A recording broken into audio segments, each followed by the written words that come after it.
है बरसाने कौन कौन गए हुए गए बरसाने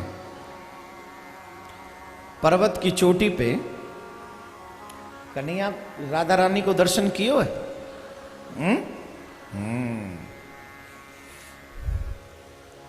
ध्यान से सुने अब 3 पर्वत हैं ब्रज में। एक पे सर्वेश्वरी विराजमान है, एक पे स्वयं कन्हैया विराजमान है और एक स्वयं विष्णु ही गिरिराज के रूप में अवतरित है वहां पर्वत के रूप में। ये 3 पर्वत। एक बार की बात है, आपने नाम सुने होगा श्री हनुमान प्रसाद जी पोद्दार, प्रमुख संपादक गीता प्रेस गोरखपुर। इनको प्रिया प्रीतम को साक्षात्कार हो,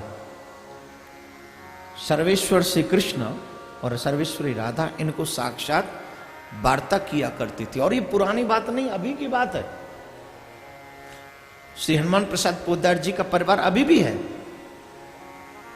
बहुत पुरानी बात नहीं बता रहे हैं। तो एक बार श्री हनुमान भाई प्रसाद पोद्दार जी श्री चक्र जी के साथ, एक चक्र जी थे भगत जी, बहुत बड़े श्रद्धावान, उनसे कहे चलो बरसाने चल रहे। चक्र जी ब्रज में तो जाते थे पर बरसाने ज्यादा नहीं जाते थे। बरसाने क्यों नहीं जाते थे? चक्र जी कन्हैया को अपना छोटा भाई मानते थे। क्या मानते थे? और छोटे भाई की बहू क्या हुई है? जोर से बोलो। बेटी के बराबर होती। छोटी बहन, पुत्र की बहू, छोटे भाई की बहू, ये बेटी के ही समान है और कोई विशेष बात ज्यादा नहीं कहें तो। और हमारे यहां तो जेठ जी से घूंघट करते हैं। क्या करते हैं? घूंघट करते हैं।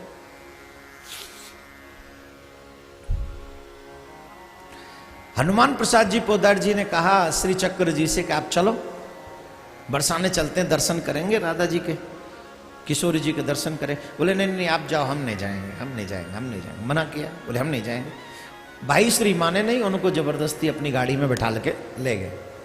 उन्होंने कहा देखो हम नहीं जाएंगे, श्री मंदिर में नहीं जाएंगे, हम जाएंगे उनको परेशानी होगी। क्यों? उन्होंने अपना भाव बताया, हम कन्हैया के बड़े भैया, उनको हमसे घूंघट करना पड़ेगा, लाज करनी पड़ेगी, इसलिए हम नहीं जाएंगे। एक काम करो, बरसाने पहुंच के पर्वत के नीचे ही रुक गए। श्री जी का दर्शन तो पर्वत की चोटी पर है, नीचे ही रुक गए। आप चले जाओ, हम यहीं हैं। भाई श्री ने भी उनके उस भाव का सम्मान करते हुए वो चले गए पर्वत मंदिर में गए, दर्शन किया। गुसाई लोग हनुमान जी को पहचान गए, हनुमान प्रसाद जी को। तो भाई श्री को उन्होंने प्रसाद दिया, दौना दिया, सब प्रसाद दिया, चूना रोड़ाई सब। उन्होंने कहा भैया एक दौना और हमको दे दो। बोले क्यों? बोले एक और हमारे साथी आए, वो नीचे ही हैं, वो आ नहीं पाए, उनको भी हम प्रसाद देंगे। बोले ठीक है।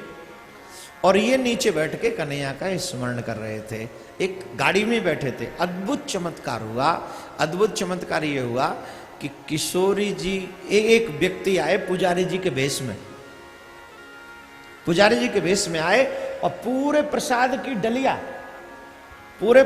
की डलिया लेके और एक चुनरी लेके भाई श्री चक्र जी को कहने लगे ये लीजिए, ये मंदिर से आपको प्रसाद भेजा। और जैसे ही गाड़ी में ये प्रसाद देखा कि यहां भेजा है, श्री चक्र जी की आंखों में आंसू आ गया। निश्चित तौर पर हमारी बहू को हमारी याद रही होगी, तभी उन्होंने हमको भेजा है। तो वो रोने लगे कि हमारे आने से उनको कष्ट हुआ, उनको इतना करना पड़ा हमारी वजह से, हम नहीं आते तो उनको ये कष्ट नहीं होता। तो वो रोने लगे। तुरंत किशोरी जी वहां प्रकट हुई और उनकी तरफ से घूंघट करके कहवे लगी, कहा मैं आपकी आशीर्वाद की अधिकारी ना हूं का?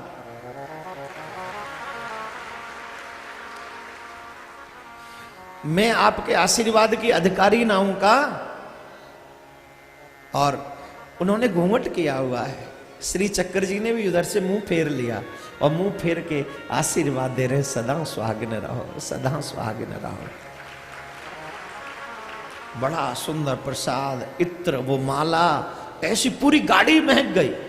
और ये तो ऐसे हाथ कर रखे थे। उसी समय भाई श्री आए, और भाई श्री आए तो उन्होंने देखा ये हाथ हिला रहे हैं, और फिर देखा कि गाड़ी महक रही है, और वो उनकी हालत अश्रुपात हो रहा था। उनकी ये दृश्य देखकर श्री हनुमान प्रसाद पोद्दार जी समझ गए किशोर जी ने साक्षात कृपा कर दी है इनके ऊपर, साक्षात कृपा कर दी है।